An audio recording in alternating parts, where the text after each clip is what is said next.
Для кожнага католіка, для кожнага хрысціяніна святыня з'яўляецца асаблівым месцам, дзе чалавек сустракаецца з Богам. Сягоння мы з вами пазнаёмімся і заглянем у святыню, якая з'яўляецца цэнтральнай святыняй Беларусі, архікатэдра імянай свяцейшай панны Марыі у горадзе Мінску. Дакранемся да гісторыі і пазнаёмімся з сучаснасцю.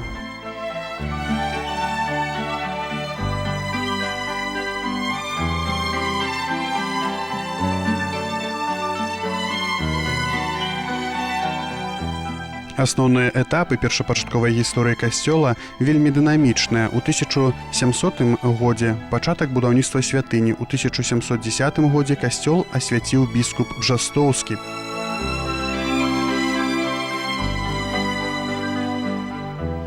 Даты сведчаць пра тое, што будаўніцтва вялося хуткімі тэмпамі. 3 месяцы на закладванне фундаментаў, а ў 1705 годзе ўжо ўзвялі скляпенні і наслалі дах. У 1708 годзе завяршылася капліца святога Ігнаця, цяпер святой Тройцы, злева ад прэзбітэрыя.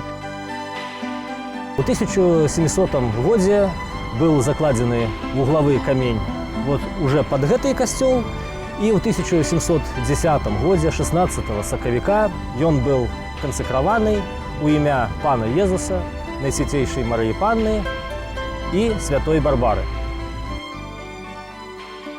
Касцёл, якому было наканана стаць галоўнай святыняй Мінску, велічнай базылікай гораду, а пазней заняць пачэснае месца сярод святынь Беларусі, быў узведзены ў 1710 годзе.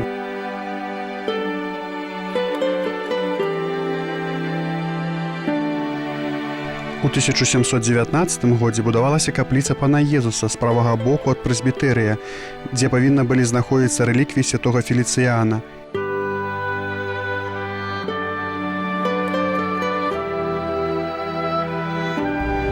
Адным з галоўных патронаў Менска ў той час з'яўляўся святой Феліцыян, рэліквіі якога езуіты прывезлі ў горад і змясцілі ў левай, калі глядзець на касцёл ад яго галоўнай асі, капліцы. І вуліца, якая праходзіла па-за калегіумам, зараз Камсамольская, у тыя часы называлась Феліцыянаўская. І ввогуле весь квартал паміж сённяшняй Камсамольскай, верхнім рынкам, на якім мы зараз знаходзімся, які мае назву плошчы Свабоды, вуліцы Інтэрнацыянальнай, былой Койданаўскай і рэвалюцыйнай Зборавай, гэты весь квартал належаў езуіцкаму калегіуму, дзе знаходзіліся, па першую чаргу, зразумела ж, касцёл і сам калегіум, а таксама майстэрні, бібліятэка, аптэка, інтэрнаты для студэнтаў, якія, дарэчы, вучыліся за кошт касцёлу. І нават вучыліся не толькі рыма-каталікі, але і грэка-каталікі і праваслаўныя. І як сведчаць гістарычныя дакументы, што гэта была найлепшая адукацыя не толькі ў Мінску, а ўвогуле ва ўсёй Еўропе. Тут за гонар вучыцца ці вучыць сваіх дзетак мелі ўсе саслоўя і ўсе канфесіі нашай краіны. Аднак карыстацца паслугамі, навукай, душпастэрствам езуітаў Мінскую не пашэнціла шмат гадоў. У 1773 годзе таварыства Езуса было скасаванае, і хаця на той час адзінай тэрыторыяй, дзе езуіцкі ордэн застаўся дзейнічаць, была расійская імперія, у свой былы прытулак манахам вярнуцца не пашчасціла. Затое сама святыня з моманту заснавання мінскай дыяцэзіі змяняе свой статус і рэкансакруецца як катэдральны касцёл імя Найсвяцейшай Марыі Панны. Першы біскуп новоутворенай мінскай дыяцэзіі Якуб Дадэрка ў 1799-1800 годзе вырашыў перамаляваць.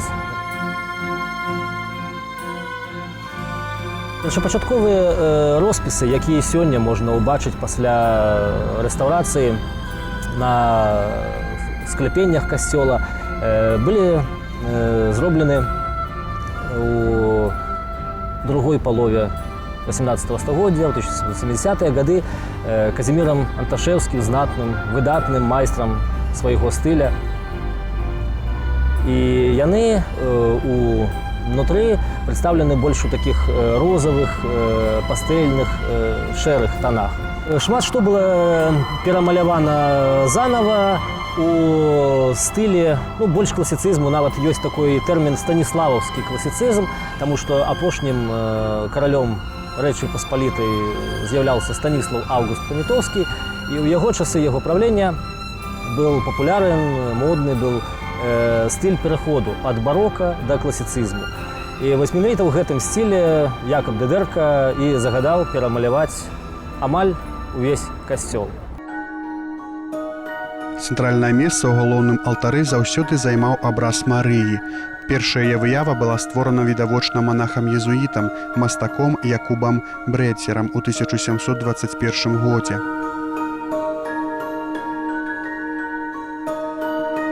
Мінская катэдра захавала памяць пра сеймы, трыбуналы, падарожжы і навуковыя адкрыцці новага часу.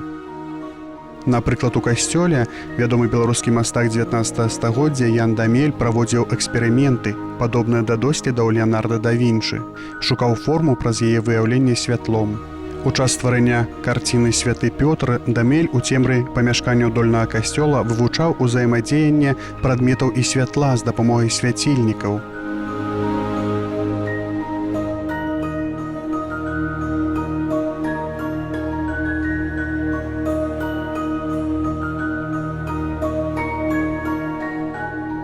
Сапраўды мы радуемся, што гэтыя святыні дзейнічаюць, што яны прысутнічаюць і што яшчэ раз пераконваем, што святыні нічуть нам не пашкодзяць.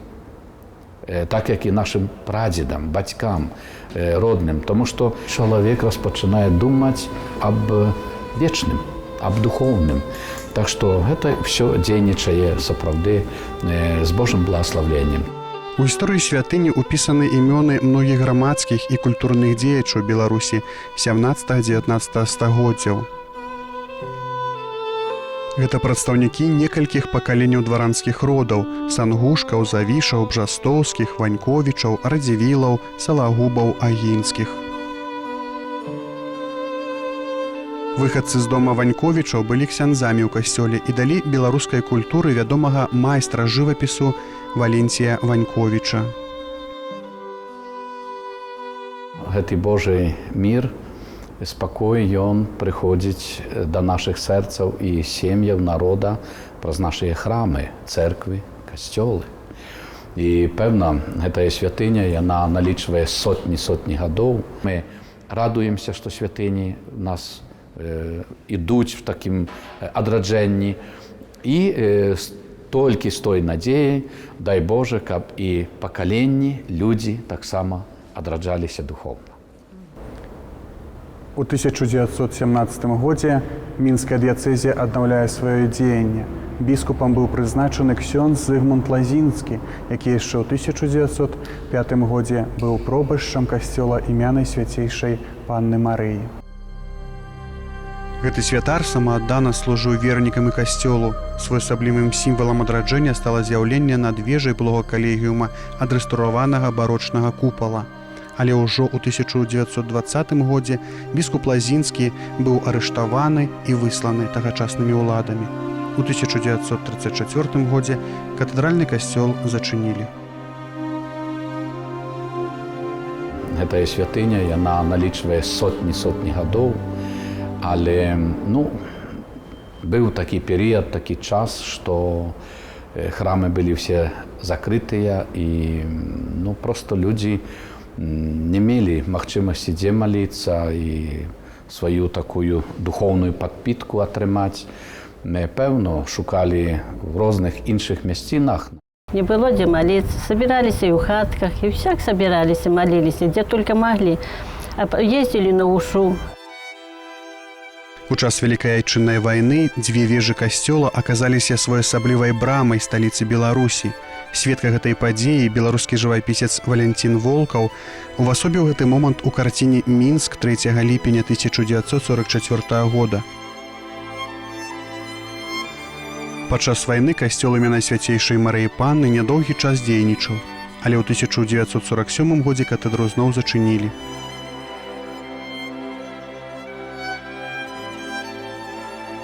Пасля недоўгага часу адраджэння падчас другой сусветнай вайны у 1951 годзе касцёл быў перабудаваны. На будынку разабралі вежы, зліквідавалі ўбранне святыні і ператварылі ў спарткомплекс таварыства «Спартак». І ўжо ў такім выглядзе будынак быў залічаны ў помнікі архітэктуры рэспубліканскага значэння. Святыня она была так з франтону забудавана, што сотні разоў тут праязджаеш, праходзіш, ніхто не ведаў. Так, ну, спорт быў і перабудавана тут паверхі, два паверхі яшчэ было, ну, перакрыцці такія, але сумарна 3. Бо спартер сам, один паверх, і наверсе, яшчэ выжэй, як мы стаім, там баскетбол, там ігра.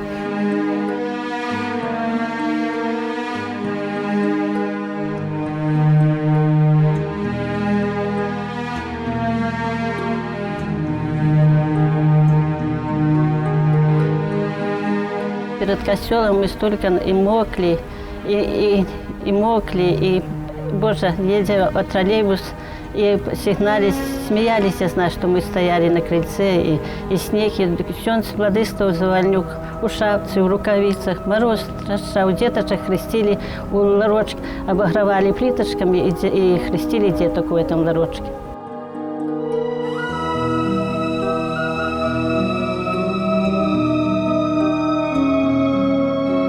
Ёсць людзі, якія хочуць, жадаюць, можа сотні і тысяч.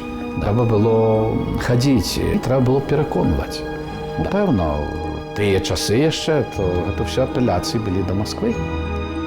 І ездзілі ў Маскву, і не раз, не аднойчы, і тут таксама ўсюду звароты. Людзі прасілі, хадзілі, прасілі, цяжкасці былі, і прыходзілася якийсь час молиться на вулиці, це ясно, однозначно, 8 місяців і пару днів, де люди приходили. Это крыша, розумієте, это все же это с ахвярой, люди адчували і разумели, что не тільки для себе, але і для дітей, внуків, то есть будучыня.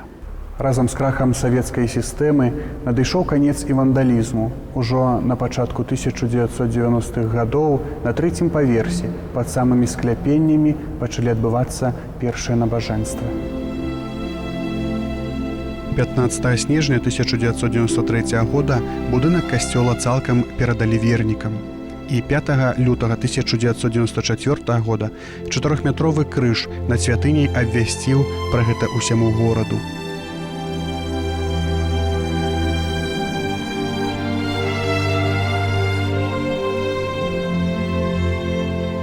Дякую Богу, наши планы исполнились, нам отдали этот костелик. Теперь мы герои уже, у нас есть свой духовный отец, с которым мы можем беседовать, все рассказать, поделиться. А летом пачаліся складаныя рэстаўрацыйныя работы.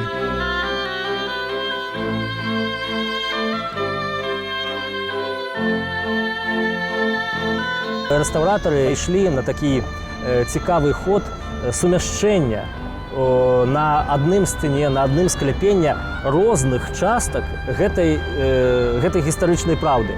І мы можам убачыць і сапраўдныя езуіцкія роспісы, і сапраўдныя роспісы архікафедральнага перыяда, і тую частку роспісай, якую мы можам толькі дамысліваць.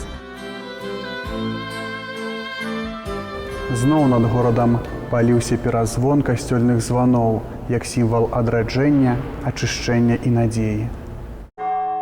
Як і раней 4. Самы вялікі ў гонар Маці Божай Буслаўскай. Сярэдні ў гонар папы Яна Паўла II і слугі Божага біскупа Зыгмунда Лазінскага, малы ў гонар Сіноду Беларусі.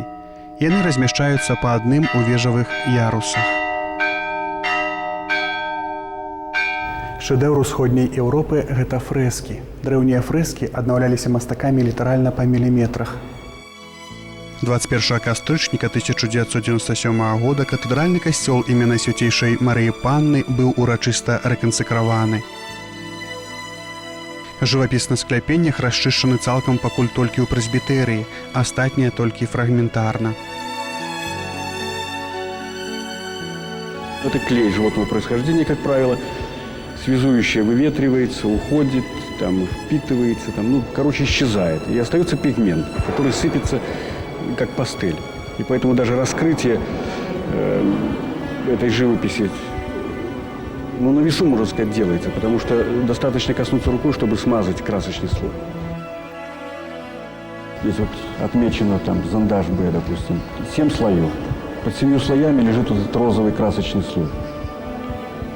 Что это за слой, пока неизвестно. То есть нужно постепенно двигаться, расширять эти зондажи, раскрывать копоть, которая там наверху. Будет тут живопись, не будет тут живопись. Может, это просто покраска розовым. Может, здесь алтарь стоял.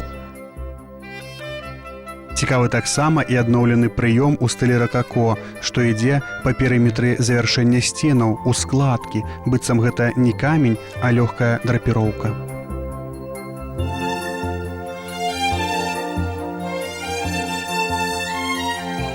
Калі ўпершыню касцёл наведаў прэзідэнт, было дадзена паручэнне дапамагчы ў аднаўленні гістарычнага выгляду святыні.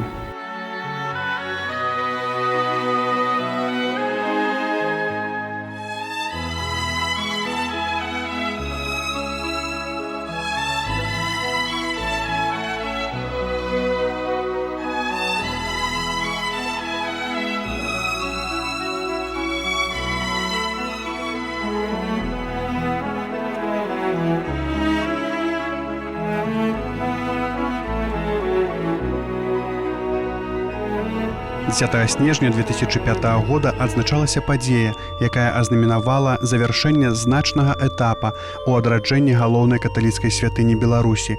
Адбылося ўрачыстае свячэнне узноўленага галоўнага алтара святыні. Быў каранаваны абраз імя Марыі беззаганна зачатай, дар слугі Божага Яна Паўла II, а таксама былі асвечаны новыя арганы.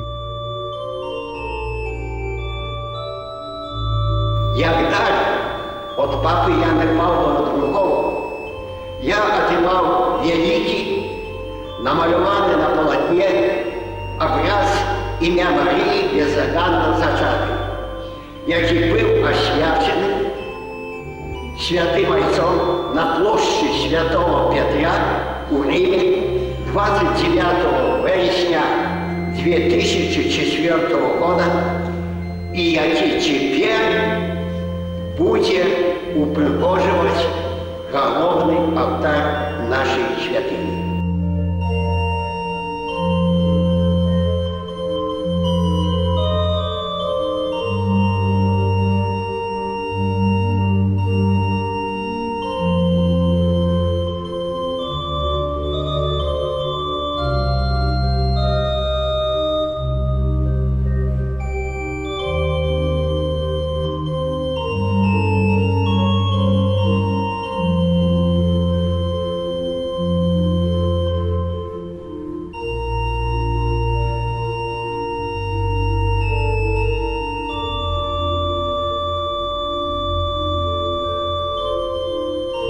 Заходняя частка касцёла завяршалася балконам, арганнымі хорамі. Музыка – гэта праяўленне боскага сусвету, космасу. Таму вельмі часта гэтую частку называюць касмічнай.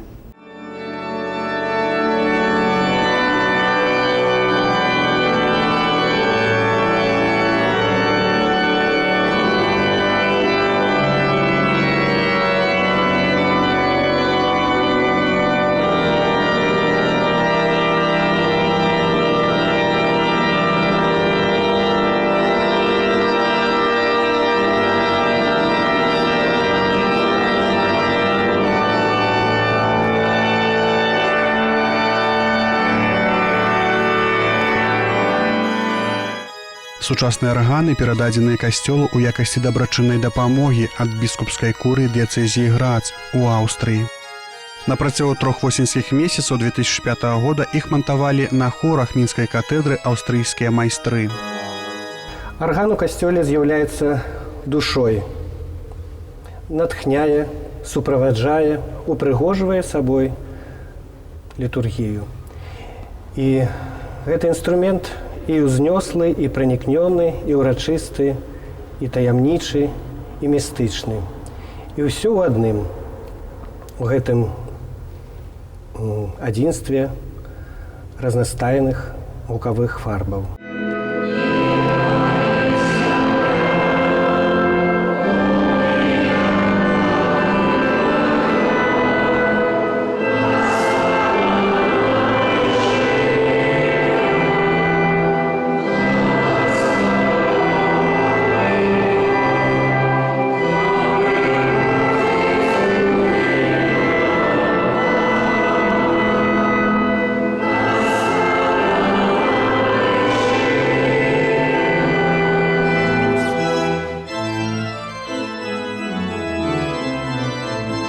Арганы завяршаюць супрацьлеглую галоўнаму алтару частку прасторы касцёла.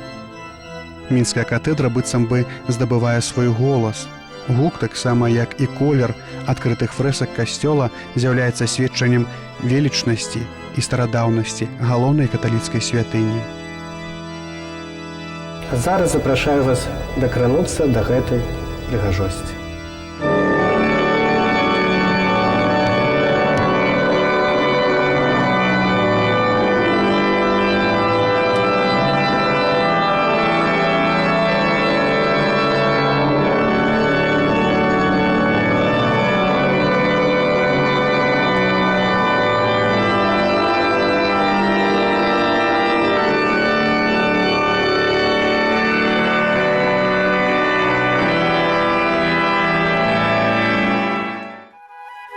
Арнамент сам па сабе таксама заслугоўвае ўвагі. Упершыню такі сакавіты акант быў выкарыстаны ў рымскай базіліцы святога Пятра архітэктарам другой паловы 17 стагоддзя Ларэнца Берніні. Менавіта ён прапанаваў такі ўзор тагачаснай еўрапейскай культуры. Беларускія скульптары і жывапісцы ўспрынялі яго ў своеасаблівай італа-нямецкай інтэрпрэтацыі і выкарыстоўвалі да 20-х гадоў 18 стагоддзя. Можна з упэўненасцю сказаць, што мінскі касцёл пасля змянення ў сярэдзіне 18 стагоддзя становіцца адным з найпрыгажэйшых каталіцкіх храмаў на нашых землях. Пярліна, жемчужина Мінска, тому што кожны храм ён мае свой урок, свой выгляд і таксама внутры убранства, як і звонку. То есть, што Мінск набірае такі воблік сапраўды дастойны, і так павінна быць. Пэўна, праз сам храм, праз святыню, архікатэдру імення Найсвяцейшай Дзевы Марыі, што гэтая святыня, яна дапамагае людзям пазнаваць Бога, быць. Паліхромія новага алтара належыць беларускім рэстаўратарам Шпунту і Нікіціну. Важным стаў момант выкарыстання асаблівых фарбаў, якія захоўваюць глыбіню і празрыстасць колеру, адгукаюцца на змену асвятлення падчас розных касцёльных набажэнстваў. У сучаснасці гэты касцёл з'яўляецца галоўным касцёлам нашай краіны, таму што ўся наша краіна падзелена на 4 дыяцэзіі, якія разам аб'яднаныя ў адну мінска-магілёўскую мітраполію. Галоўны касцёл, можна сказаць, касцёл біскупа. І мы бачым, тут знаходзіцца узвышэнне, над якім змешчаны герб арцыбіскупа Тадэвуша Кандрусевіча, якое сімвалічна азначае тое, што менавіта адсюль арцыбіскуп кіруе часткай даверанай яму касцёла.